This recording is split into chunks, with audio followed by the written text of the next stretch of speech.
Hello, my name is Emilia Hurtado, and today I'm going to be talking a bit about our new tool, PhyClone, which is used to reconstruct cancer phylogenies from multi-sample bulk sequencing. So just to start, a bit about cancer itself. So cancer is an evolutionary process driven by genetic instability. So what that means is you might have kind of one founder cell, and it will undergo the oncogenic change. At that point, it will start massively proliferating. Over time, due to that instability, some of the daughter cells might pick up their own distinct mutations. And as time progresses, those daughter cells with those other mutations might themselves produce more daughter cells with their own set of mutations. And those kind of subpopulations we'll call clones. So at the end, you end up with kind of this mosaic of clonal populations in your tumor. The reason that matters is because treating these tumors becomes difficult. So basically, usually by diagnosis time, your tumor is not one mass of homogeneous cells. It is in fact a heterogeneous mixture of all those different clones. And if you look here, illustrated, we have some clones represented here, with the dots being different mutations. So in this example, this patient was treated with chemotherapy at this point, and there was a remission. However, it did leave one clone, which itself was resistant to that therapeutic, and it underwent its own clonal expansion. So when that relapse happens, what may happen is that first therapeutic, which was effective, might no longer be effective. So this is why understanding the kind of clonal evolutionary histories could become key components of treatment strategies. So how do we actually infer those phylogenies? First, we need the data. And a good way to get that is bulk DNA sequencing. It's widely available, it's very affordable, and it offers excellent coverage. However, due to the kind of mixed cell nature, bulk DNA sequencing can actually obfuscate those clonal dynamics that we're so interested in. So to kind of illustrate that point, here I have kind of tumor with a few different populations represented by different colors. And if we just kind of even look at these two samples here, we'll see that they are themselves quite different. The proportions of clones are represented differently in each sample, which is why having multiple samples is actually important for this problem. Then if we kind of zoom in on just one of the samples, and we pretend that each of these differently colored stars is its own mutation, we'll see that though it's nice to see them like this, and you can easily tell that, oh, these clearly belong together, in reality, what you end up with is this, and just a set of reads at the end. So just for terminology's sake, here A is all the reads that map to the reference allele, B, all the reads that map to the variant, and D is just the total coverage. But yeah, due to cell lysing and stuff, we lose the information about which mutation came from which cell, and which cell belongs to which clone. So that allows us to kind of state our problem here. So if we've been given multiple bulk DNA-seq samples from the same cancer, can we first infer the prevalence of mutations in those samples?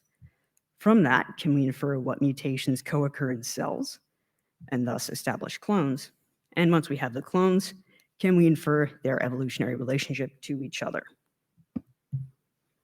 So just to start, we are going to leverage the previously published tool PhyClone for its emission density, that is its likelihood.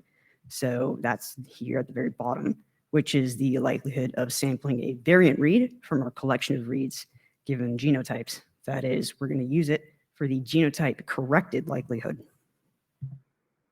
So once we deconvolve the population, we know kind of what mutations go together. How do we go from clusters to a phylogeny? So we can kind of walk through a little toy example here. If we call again each of these stars its own mutation, we'll first note that the red star here is present in all of these. So what might that look like on a prevalence graph? We'd probably see that red has a higher prevalence, right? And what that might mean is that since it's all over the place and it's highly prevalent, it might be earlier in the evolutionary tree since it's passed that mutation onto its daughter cells. And here we'll see that these three originate at the same node. And we'll see that they're also extant here and here.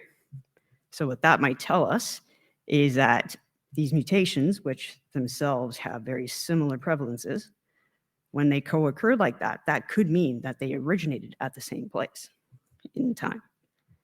So with these kind of informations, we can put together what the eventual evolutionary history is, which is easy to do when you have the whole picture like this. Unfortunately, you don't really have that. You have about half of it, which is why there are many strategies to solve this problem. And today, we'll be entering a new one into the non-parametric Bayesian space that we're calling PhyClone. And here's just a very basic kind of high-level overview of the PhyClone tool itself. On the left, we have our inputs, wherein again, it's from multi-sample bulk seq. We get our allele-specific copy number calls, our single nucleotide variant calls, and optionally, you can perform clustering, though you don't need to. It can't perform its own clustering. It's just kind of a speed boost if you do. So once you've collected all the data in the right form, you feed it over to PhyClone, and PhyClone will give you a reconstructed cancer clonal phylogeny. So some of the key developments for PhyClone involve the forest-structured Chinese restaurant process prior.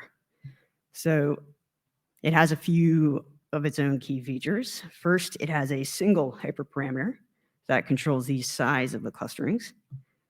Secondly, it's a uniform prior over tree space. So what that allows us to do is remove bias towards either bushy or linear trees, which is good because we don't actually know what the tree should look like.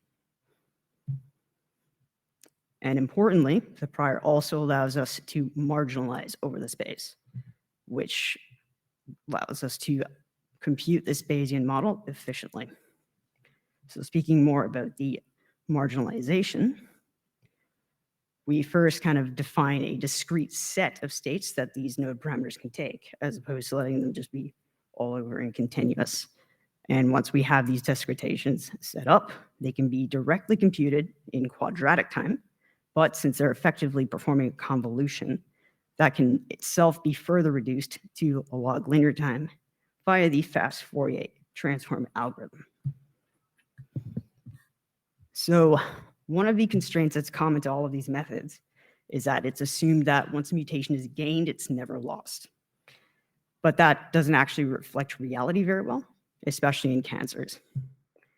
So for example, you could have a copy number alteration that causes the mutation to be lost in one of the descendants, or simply noisy data. So our solution to this problem is to extend our model with an outlier state. And that's simply explained by each mutation n being given two new variables. Vn, which is just the prior probability of being an outlier, and On, which is just a binary indicator variable that says whether or not that mutation is being seen as an outlier or not. And if a mutation is an outlier, it's drawn a cellular prevalence from the uniform distribution, and that prevalence itself is then marginalized out over the tree. And our updated joint likelihood looks a bit like this. Just one sec.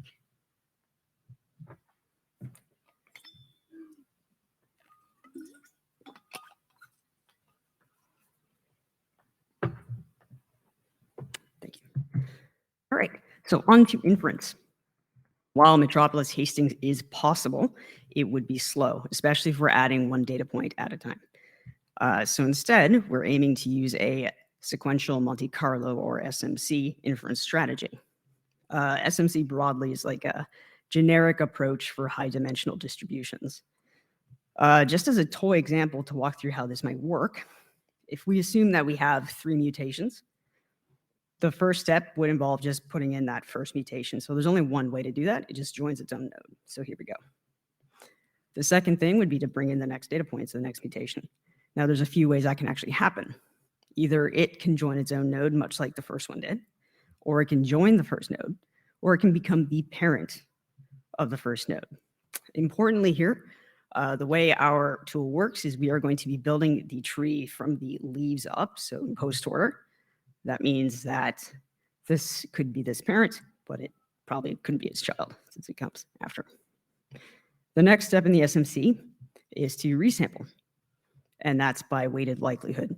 That allows us to propagate the high probability states further and filter out the low probability. And then the next step is just to add the third mutation, much like when we added the second just the separate different ways to do that, so on and so forth. Now, a bit about SMC.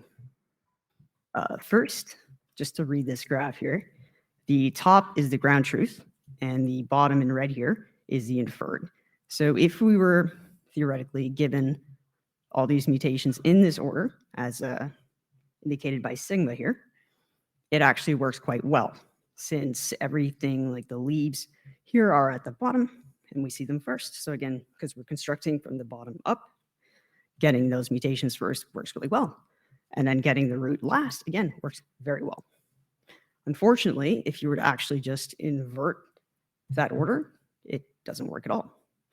So just looking here, it still clusters ones that should go together, right? Like 8 and 9, it's together, 0 and 1, also together. But the tree structure itself has collapsed. And that's mostly due to the fact that not all trees are reachable due to the order. So here's just another example of that. If our order was given here, 1, 2, 3, all of these trees are reachable, right? Because again, one more time, we're building from the leaves up. So if we see a leaf first, that's fine. This can be like this one's child, right? However, this tree here is never reachable. Since 3 comes last, it could never be anyone's child with this setup. So how do we kind of deal with that issue? Simply enough, we reorder the data points. And we do that by introducing an auxiliary variable for that order. And we alternate sampling the tree conditioned on ordering and ordering conditioned on the tree. Now, how we do that is we wrap that inside the particle Gibbs sampler. So this is going on top of our SMC. You'll note this slide is quite similar to the SMC. The important difference here is in gray, and that's the conditional path. So what this has to do is make the decisions required to ensure that we could get back to the previous state's old tree. This ensures we have a valid sampler. And now on to some results. So we benchmarked against a few state-of-the-art tools, specifically Pear Tree, PhyloWGS, and later on Conifer. This first set of data is synthetic, but it was structured using the tree structured stick breaking process, which is the method underlying PhyloWGS. So the results should be biased towards them. You can see here, we performed quite well in V-measure, parent-child, and ancestor-descendant F-score. The next set of synthetic results actually use the published simulated data set from the Pear Tree paper. And again, we perform well as Pear Tree or marginally better. And finally, for the synthetic data, we simulated data using the TracerX simulation framework, which was developed for and with Conifer. So here we did do a little bit worse in V-measure, though please note the scale, so it was slight. Otherwise, in actual like tree inference veracity, we performed much better. And finally, we performed a comparison test on some real data. So this is a previously published ovarian cancer data set where they derived their ground truth from single cell and also performed some bulk sequencing. We ran those programs on that bulk seq data to get the inferred trees here. And as you can see, while PhyClone was able to recover the ground truth tree, the others were a bit further off. So just kind of in summary, we deal with the limitations that are extant now by first capturing the uncertainty in mutational clustering. That's that genotype corrected likelihood. We do infer the underlying phylogeny as opposed to tools that just cluster. We don't need to strictly abide by infinite sites. That is the idea that a mutation is gained but never lost. We do that through outlier modeling. And finally, we are scalable due to the fact that we have the marginalization and the FFT. I'd like to thank my supervisor, Andrew Roth, our collaborator, Alex Bouchard-Gauthier, the members of the Roth Lab, and our funder, NSERC.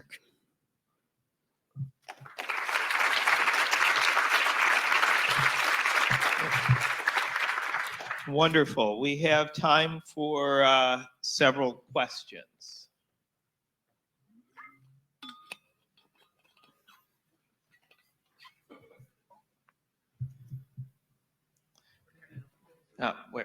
Sorry.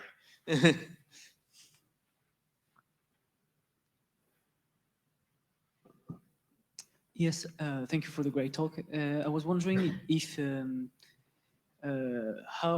if you have some errors at the clustering steps, like with PyClone, how robust to this kind of error the rest of the method is, because I guess this can happen.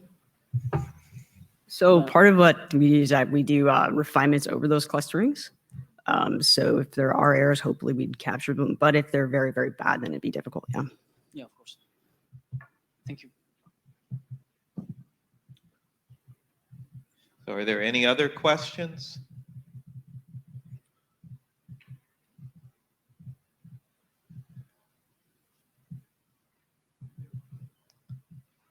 Okay. Sorry. Questions right in the light. Great talk, thank you. Maybe one thing, I'm not sure if maybe I also didn't quite understand, but when you do the clustering with PyClone, do you expect that later for your phylogeny, all the clones, even the ancestral ones, are actually observed? Or do you also infer additional nodes in the tree? Right, in classical phylogenetics, you would assume that what you sample is what is alive at the current stage when you sample. So yeah, the internal nodes are inferred with our. So yeah, we're trying to take those clusters as they were. Yes. Create the clones, and then create a tree. Okay, good, thanks.